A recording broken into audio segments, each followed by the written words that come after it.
Hey everyone, we wanted to share how we prep a gallery wrapped canvas for our resin paintings.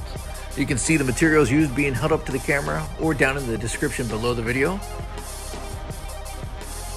Our first step is to sand it down with the 220 grit sandpaper, then follow that up with the 400. I'll wipe it down with a paper towel when I'm done sanding to get rid of the dust before I start painting.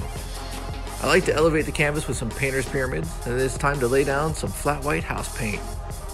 Make sure you cover the entire surface area of the canvas with a solid coat of paint, and then you'll see I blast it with the heat gun to speed up the drying process so I can quickly move on to another layer.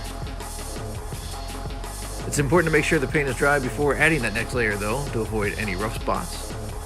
I personally like to do 2 to 3 coats of paint for larger canvases to help stiffen them up. 1 coat's usually enough for smaller ones, but I prefer at least 2, sometimes 3 for the larger ones.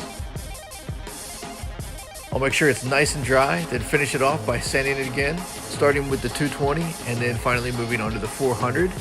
Make sure you dust it off one last time and it is ready for some resin. If you found this video helpful, please give it a thumbs up.